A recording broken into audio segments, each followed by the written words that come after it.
Buffer just told me it's time. History! Oh! UFC history! The Pittsburgh Steelers have won the Super Bowl for a sixth time. I think they're ready for a show. DC. I just asked you about why you late, bro. You have to be professional. We are now joined by the greatest. DC, you broke my heart. DC always hates on you on this show. Country. Where are you Get this from? country kid. Look at this country bumpkin eating frog legs. So now what? After you and I put together in the face, you go sit back down and play chess. No. Hey, I'm DC, 2-division champ. I ran the UFC. Appreciate you, boys. Look around. Look what I'm rolling around in, too. Don't forget. I see.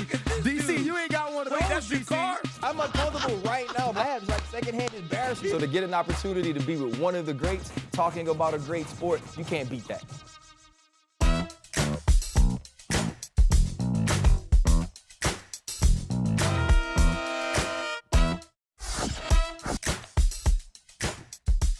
What's up, guys? Welcome to a brand new episode of DC and RC. I'm Daniel Cormier. That's my man, Ryan Clark. Ryan Clark, this is going to be a great show. We're going to talk about what happened last weekend between Yair and Brian Ortega. We're also going to talk about the gold jackets from ABC. We tap in and tap out. Plus, we are joined by Paddy Pimblett. And, dude, Islam Makhachev finally officially gets his title fight. But first off, Ryan, how you doing, my friend? You're in Arizona. It's so hot down there, right? Yeah, I'm doing good, man. Listen, we're in AZ. We're here for the DB Precision retreat camp. And so I'm excited to be here. This is actually, honestly, this is the same place I did our very first remote show because we did a show in Vegas. I came out here to do the DB Precision retreat the next week. And I did the show from the bathroom, bro. Yonk, my wife, set me up in the bathroom. I was sitting outside. We have come a long way. We've come a long way because now you're on ABC, bro, and you're getting gold jackets. Now, gold jackets are reserved for two things. One, old school ABC broadcast when they were the best in sports. And now we're back to being the best in sports because we got you on there, and you get them for the Hall of Fame. You, my friend, are a Hall of Famer, and you've worked at ABC. What was it like to get those gold jackets? It was crazy, RC. It was like I was a kid from the 70s, so we understood what the wide world of sports was. We remember those guys with their gold jackets, Al Michaels, John Madden, and Howard Cosell, so many others. And it just meant the world to me. And honestly, there is something to looking uniform. It did not look bad with all of us looking a bit uniform as we were up on television. It was a great night. It was a real tip of the cap to the people that have really laid the foundation for what we all do. You was also in Mexico, though. This dude was in Mexico. Like I said last week, Michael Leaves had the greatest party I think I've ever seen in my entire life, dog. How was Mexico? Man, Mexico was good, man. It was, I actually got in the pool. I don't like to swim. I got in the pool. I got in the ocean. I'm 5 shades darker. And I was just ready, man, to get back to work with you. I have one thing about looking uniform, though, DC. You actually took off your jacket during the broadcast. You had to be free, man. You had to be willing and ready to move around. I saw you on the side of the octagon a little bit with the jacket off. Ryan, you know why? Because for as great as the jackets are, we use the same exact suit company that made the ones back in the 70s. So they were a little bit like thick. They were a little thick, and the big boy does sweat quite a bit. But ultimately, the jackets were great. But we were there to watch two of the best featherweights in the world fight. Yair Rodriguez versus Brian Ortega. Now, here's the thing. The fight ended very anticlimactic. Ortega separates his shoulder. The story is the freak accident that happened to end the fight. But I asked the question, was it really an accident? Because the only reason the accident happened was because Yair put him in the submission attempt that he had to defend. And while defending, his shoulder separated. So should this fight have been called a TKO? Or should it have been a submission by Yair Rodriguez? When you look at the fight, I feel like Yair Rodriguez is getting the raw deal in this. If he doesn't put Brian Ortega in that position, then he doesn't the freak accident or whatever we're calling it doesn't happen. It wasn't like Brian Ortega was throwing a punch and he threw his shoulder out trying to hit Yair Rodriguez. You look early on in the fight, he was connecting on the feet. Brian Ortega obviously wanted to make it dirty, wanted to continue to come forward. They got into grappling against the cage. Then he gets the takedown. But Yair Rodriguez was doing a great job of fighting off of his back and searching for submissions. And as he was searching for that armbar, Brian Ortega trying to dislodge himself, his shoulder comes out of place. And so to me, that's a win for Yair Rodriguez. And I think that should set him up, at least in my estimation, to get an opportunity to fight for the championship against Alexander Volkanovski. You know, it was an unfortunate situation. Yair actually started fighting very well on his feet. He was doing a really good job of landing. So when Brian got that takedown, he thought he would find comfort there because Ortega was supposed to be the better grappler. But Yair is very tricky off of his back. I agree with you completely in this regard. He put him there. It should have been a submission victory for Yair Rodriguez. Unfortunately, the top of the division is not as clear because the champion Alexander Volkanovski has lightweight title aspirations. And then we hear that Alexander Volkanovski, when presented with the idea of an interim title, is like, okay, because I want to fight the winner of Islam versus Charles Oliveira. That leaves Josh Emmett and Yair Rodriguez from last weekend. What do you feel about an interim title fight right now for the featherweights? Because the champion just had the most dominant victory in the trilogy that I've seen for a real long time. So what does it feel like to think a month after, not even a month, we're talking about interim titles? I don't like it. And here's why I don't like it, DC, because here's what the conversation will start to be. Can Yair Rodriguez or can Josh Emmett beat Max Holloway? We know that Alexander Volkanovski is the greatest, and he's maybe the greatest at all time in the weight class, but he's definitely head and shoulders above the rest of the division. But we feel like Max Holloway is right there. And so now if we elevate or if we take away the title from Alexander Volkanovski as he waits for the winner of Islam Makhachev and Charles Oliveira, then we're saying that Josh Emmett or Yair Rodriguez becomes the champion. If that happens, does now Max Holloway get another opportunity to fight one of these men? And so as much as I love the fact that Volk will get an opportunity to step up and fight one of the best in the world or fight the best in the world at 155, him vacating his championship because of that, when he said, I'll keep both divisions busy, is something I'm uneasy with because he earned that title. He earned that championship, and having aspirations to get another title, which we saw Conor McGregor do back in the day, shouldn't take that belt away from him. You know what I think they would do, though, is I think what they would do, Ryan, is make an interim championship. The interim title becomes what Cyril Gane had. You remember when Cyril Gane was going into Francis? It was champion versus champion. Mm-hmm. But the champion won the belt 5 months ago. It's essentially a glorified number one contenders fight, right? Because Yair's healthy, Josh Emmett's going to be healthy, the champ's having surgery but also wants to go up. So I think it's a way of them making everybody happy by putting a belt on the line. Yair's not upset. Josh Emmett's not upset.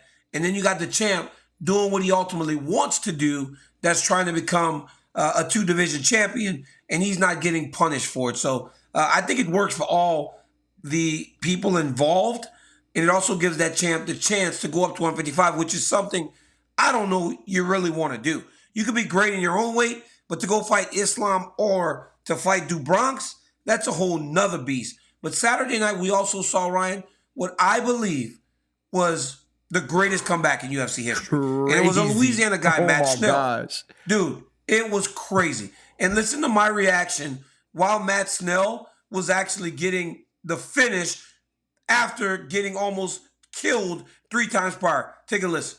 This is when I want to start throwing stuff.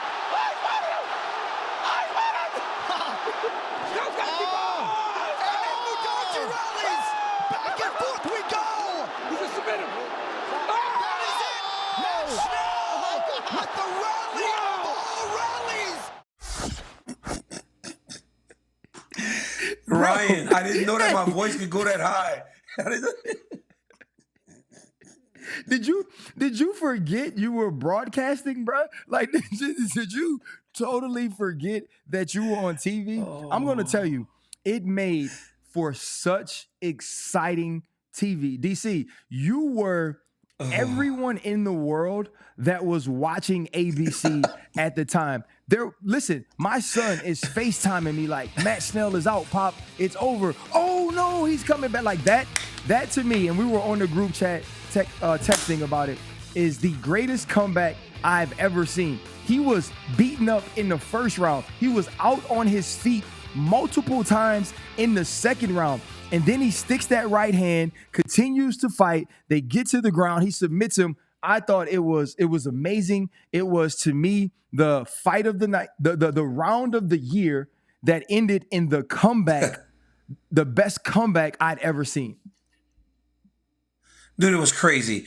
Matt Schnell was getting finished over and over and over. Like, his body was stopping Ryan. Like, he was going like noodle leg.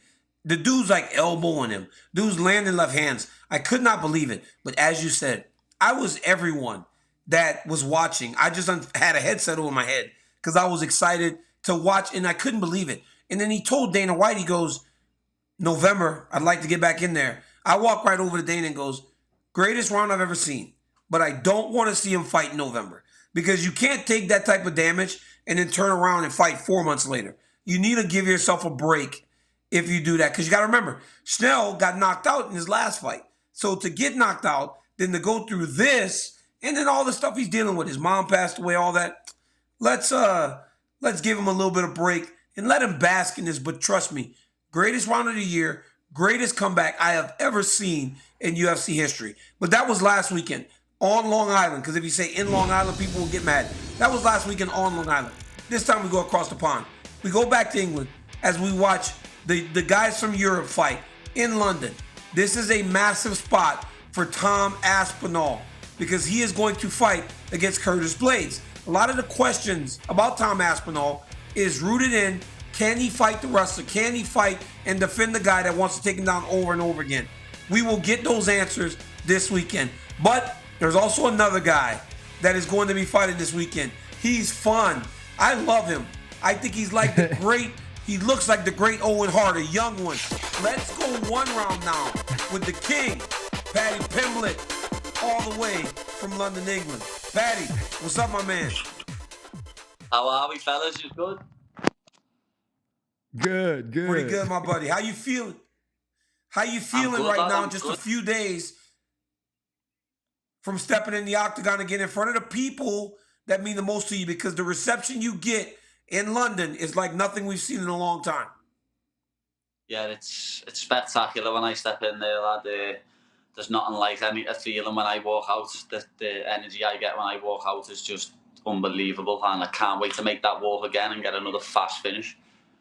You know, Paddy, you've been extremely exciting in your first couple of fights in the UFC, and we've gotten to see your personality. After going into this fight, what do you feel like you have to prove so everyone in the UFC or all the fans know that this isn't a flash in the pan? You're a guy who can one day become the champion in the UFC. I just need to keep winning. That's the main thing, keep winning. But I like to be exciting, lad. I like to put on a show for the fans. I don't want to sit on top of someone for 3 rounds, lad. I'm coming in to take his chin home with me, lad. I'm coming in to knock him clean out in the first round. You know, Paddy, you and Jordan Levitt, right? It's a great matchup between two young, talented fighters. But what are your thoughts on Jordan Levitt? What is your he said he's going to derail the hype train.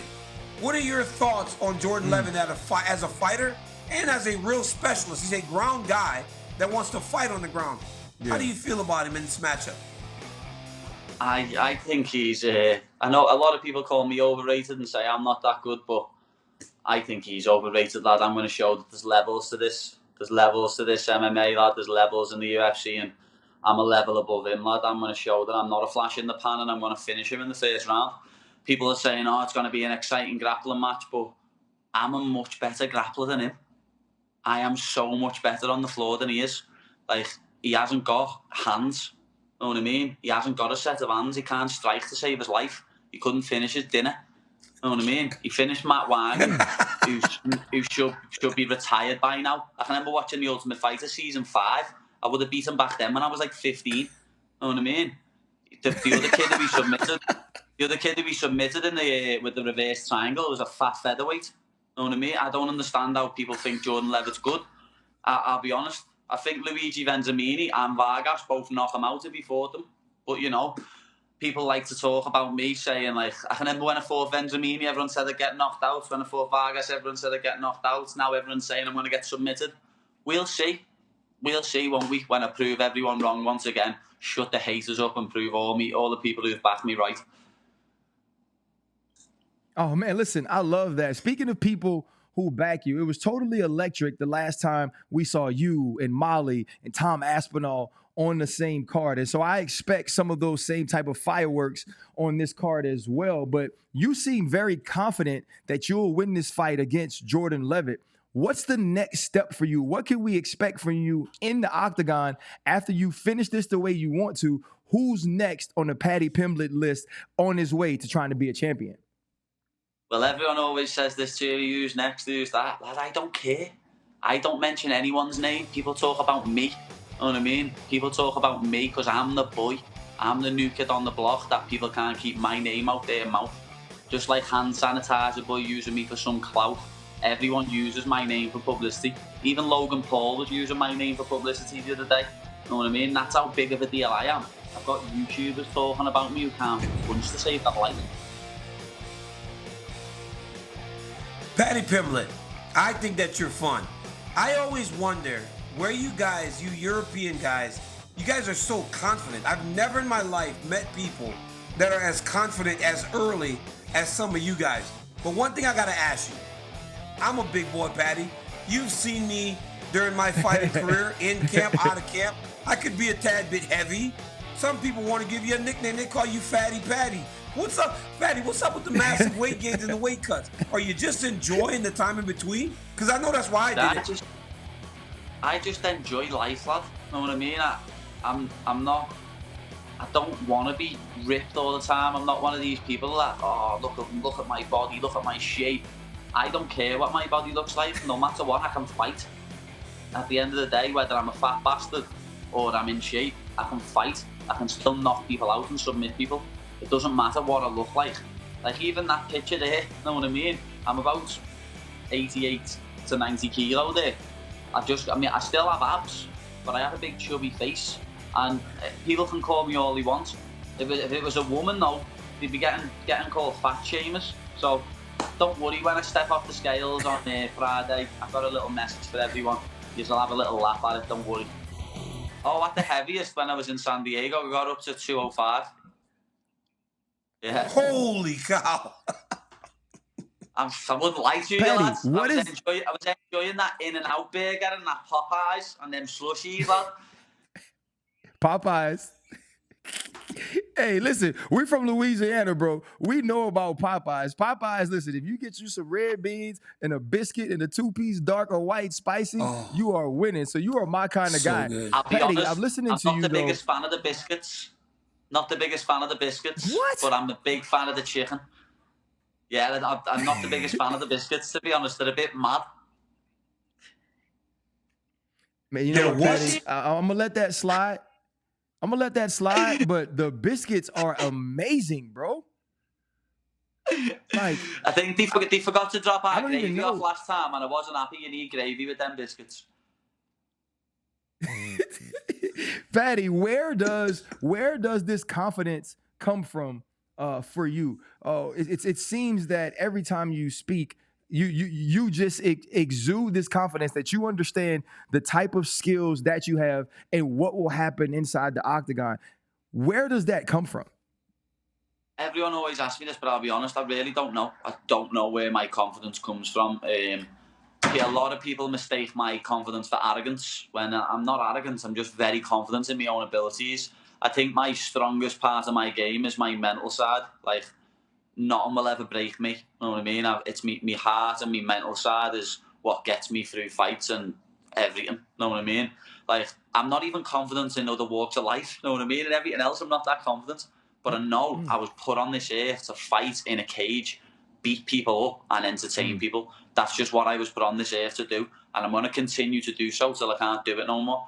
I'm going to leave a mark on this sport, just like Ronda Rousey, just like Brock Lesnar, just like Conor McGregor. Know what I mean? That's what's happening. Love it. I love it. Paddy, my man, thank you so much for coming on the show. I got one thing for you before we let you go. Put some honey on the biscuit, Paddy. If you put a little honey, ask them for a honey packet next time. Put some honey on the biscuit, Paddy, and you will never, ever say anything negative about Popeye's biscuits again. Thanks again, my man, and good luck this weekend. I will, DC. Thank you, brother. Later, Paddy. Thank you. RC, the big fight, the one that we've all been waiting for. Makhachev versus Oliveira became official last weekend. And I know my reaction. And I know how much you love Islam after doing the interview with Islam. What was your reaction? I know your jaw hit the floor. You celebrated, right? You ran, and you and Jordan, you guys hugged because you were happy for our friend, Islam Makhachev.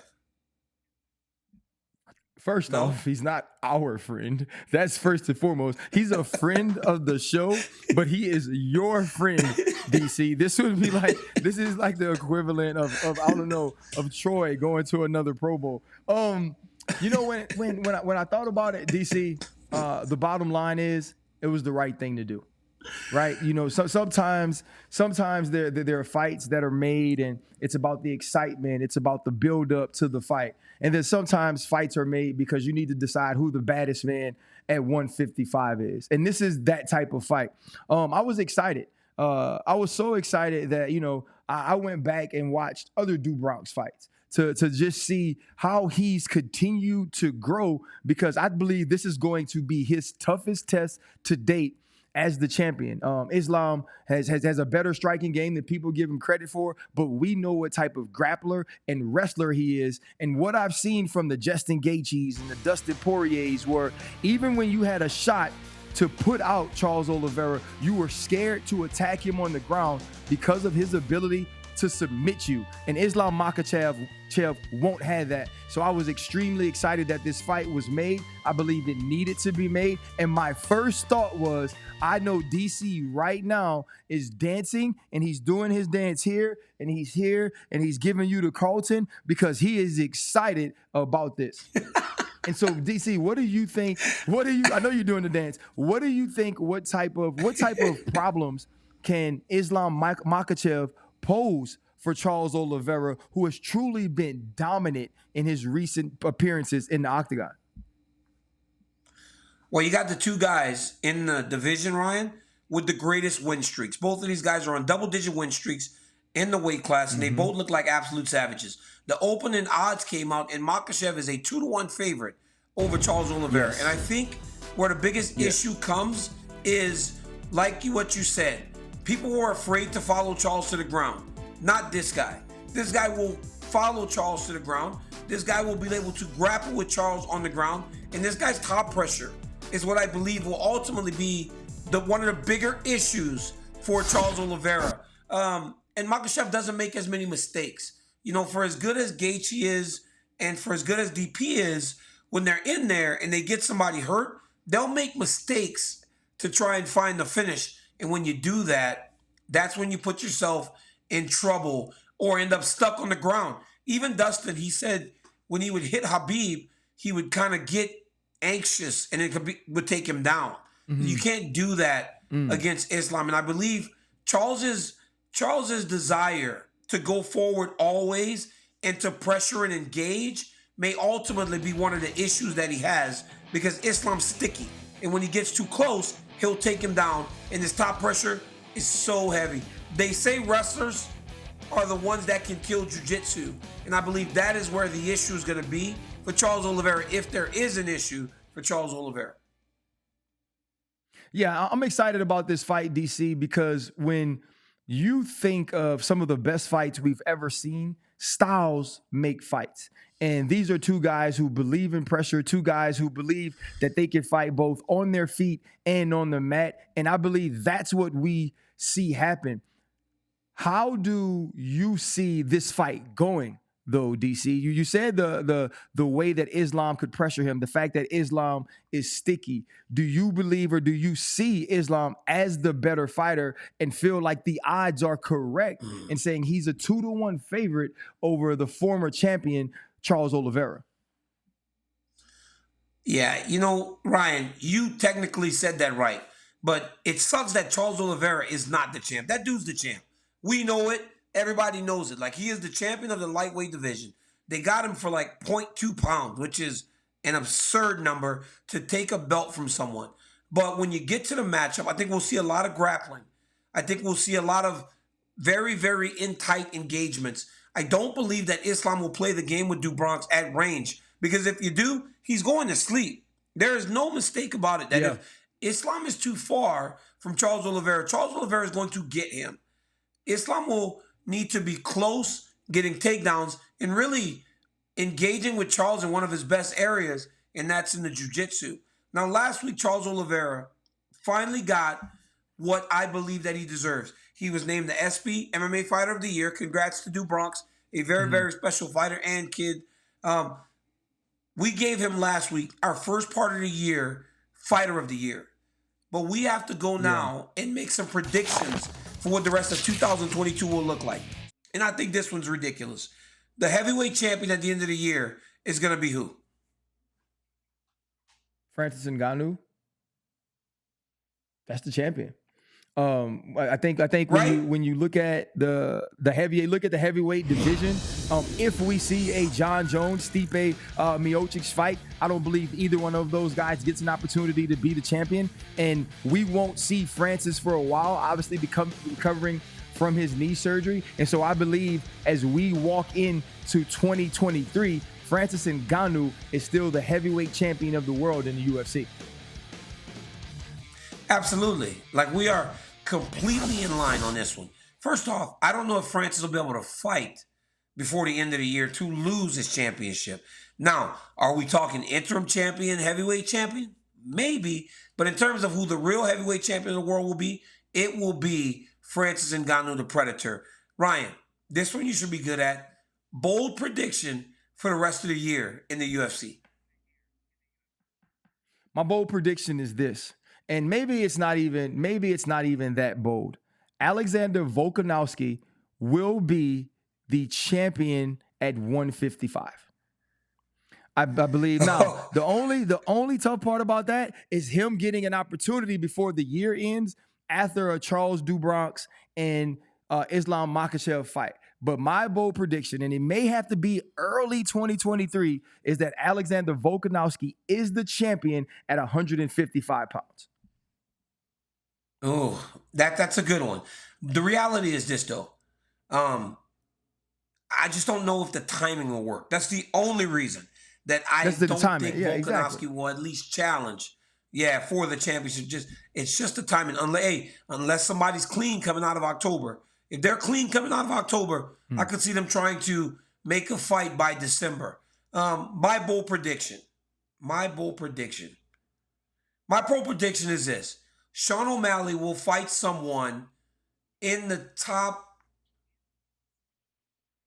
5 by the end of the year. I think Sean O'Malley is ready now. I think Sean O'Malley will fight someone in the top 5, and if he gets through that one, he's going to find himself in the championship fight very early in 2023. But Ryan, now you know what time it is. As it is every week, it's time to tap in and it's time to tap out. So Corporate Jake, on that God mic, hit us with it. Following his win over Jack Shore this past weekend, Ricky Simone went out and called out Sugar Show Sean O'Malley. So DC, tap in or tap out on Simone as O'Malley's next opponent? I mean, I tap in terms of the matchup, but it's not happening. Dude, you watched Ricky Simone last week against Jack Shore and hit with his fighting style and where O'Malley is in his career. I don't know why O'Malley would fight him now. I think O'Malley's on the bigger and better. Munoz was 9 when they were scheduled. And as I said, I believe he'll fight somebody very highly ranked the next time he steps into the octagon. Yeah, I tap out on this. I believe Sean O'Malley at least showed enough in that second round to say that he deserves to fight a higher contender, if not rematch, against Pedro Munoz. I think when you're Ricky, you're thinking to yourself, this is the guy to call out because I know he has the juice right now, but the UFC's not going to make this fight. Neither is Sean O'Malley. Jake, hit us with the next one. Speaking to Brett Okamoto earlier this week, former UFC lightweight champion Frankie Edgar is aiming for his retirement fight later this year, and he has one name in mind. Take a listen. You know, I'm never one to call anybody out or pick anybody. I usually let the UFC and Ali kind of figure that out. But I'll say a name just because I think it's more of a legacy fight, you know. And I know he has a fight coming up and everything. And, you know, who knows how it could happen if it go down. But I think Dominic Cruz, you know, he was a champion at 135 when I was a champion at 155. You know, they're both pretty much top of the division. I think that could be an interesting fight. But again, he's got a fight coming up, I believe, against Cheeto. So RC, tap in or tap out on Edgar's retirement fight being against Dominic Cruz? I tap out. And here's why I tap out on this. Much like DC was tapping out or didn't like the Cowboy Cerrone Jim Miller matchup, even though they were two older guys, that's kind of how I feel about this. When you listen to Dominic Cruz talk, Dominic Cruz is talking about continuing to climb the rankings and get another shot at the title. I don't believe that's where Frankie Edgar is anymore, especially after some of the brutal knockouts he suffered lately. So I tap out on this fight, DC. I tap out. I believe that these guys are in different places in their careers. Dominic Cruz is fighting like the number 3 or 4 ranked guy in the world. The guy wants to still become a champion while Frankie's talking about a retirement fight. Frankie's been great. We love Frankie. Would love to see him compete again in New York City, but I don't need to see him fight against a contender. I need him to fight someone else and hope that he can get a victory on his way out the door. Corporate Jake, one more. All right, guys, earlier today, DC's episode of the Pivot podcast, hosted by our own RC, dropped. DC had some things to say about allegations that he was mushy. I'm mushy now. Then I wasn't mushy. Bro, I'll show you some pictures. Your ass was Let me see one. Well, you think I was... You were mushy? As a heavyweight champion, yes. When you were the champion. As heavyweight champion, I was a... You were still when mushy. When I fought Stipe, I might have been a little mushy. So, DC, tap in or tap out, you were the best guest the Pivot Pod has had to date. Let me tell you something. Ain't nobody like DC. I'm tapping in. That was a good episode. It was fun. The guys made it very easy to just be myself. It was a great time, but ain't nobody been better than me. Hey, I'm at the tap in on this. For me, I always say it's a wonderful thing when my worlds get to collide. To talk to DC the week he goes into the Hall of Fame, for him to be so gracious, but for me to know that he was just being himself, to be comfortable, to give the world that part of Daniel Cormier. It was just a true blessing to the show. So I'm tapping in on that, man. And everybody, y'all need to go check that out. Y'all see DC a little differently. He don't have the gold jacket on that one, but it was a great time. They got to see the side that you get to see all the time, Ryan. That people close to me get to see, where we're just kind of hanging out. It felt like a hangout. Guys, thank you so much. Ryan, thank you so much for taking time, man. Every week we have a great time doing this. You're down in Arizona. Get back out there with your nice tan self. Teach these dudes how to cover somebody. And then, guys, every week we're here. Every Tuesday. Yo. Hey, man. Hey, every week we're here. You know what I'm saying? The fights are getting better. The show is getting better. I enjoy doing this with my partner, Hall of Famer Daniel Cormier. Remember, keep tapping in with us. Never tap out. We're going to be here every week, every Tuesday, anywhere you get your podcast, even on ESPN2. I'm RC. That's DC. Be good.